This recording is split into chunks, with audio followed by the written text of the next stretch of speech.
Hello there, Hydrauliac here. A reducing relieving valve does exactly what the name implies.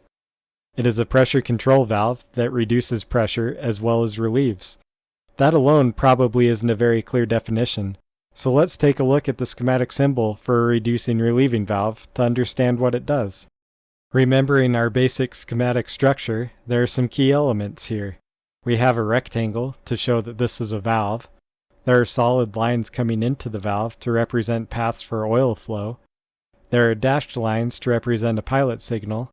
There is a spring to show that a literal spring is trying to push the valve to this normal position, where these arrows indicate oil can flow in either direction. There is also a diagonal arrow across the spring to show the force the spring is applying on the valve is adjustable. With the fundamentals out of the way, we can take a closer look at the operation and purpose of a reducing relieving valve. We have an inlet, a control line, and a relief line.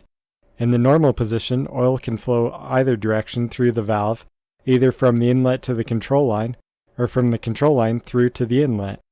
Generally, oil will be trying to flow from the inlet to the control side, but the arrows indicate this doesn't have to be the direction of flow. The control line sends a pressure signal through this pilot line to actuate the valve.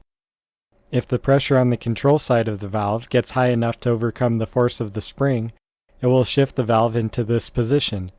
Now the inlet is blocked from pushing more oil to the control line, and the control line is connected to the relief line.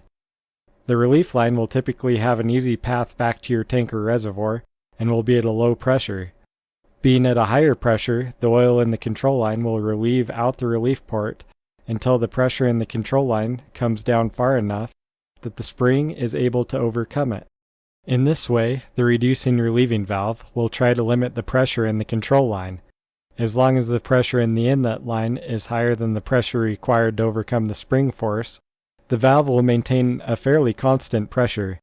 You might be wondering why this might be useful. In some applications, you may be trying to achieve a constant force or torque. Some examples where this could be useful are if you are using a cylinder to clamp onto something. Applying too much pressure could cause the cylinder to actuate too far and break whatever you are trying to clamp onto. Or you may have a hydraulic motor that needs to be applying a constant amount of torque. If you've been paying close attention, you may have noticed there is one part of the schematic we have not addressed. This may not have been used in the operation of the valve, but it still tells us some useful information. This tells us that whatever back pressure we have in our relief line will act with the spring to push the valve into the normal position. It also serves to drain any oil that leaks internally in the valve to the relief line. I hope you found this video helpful.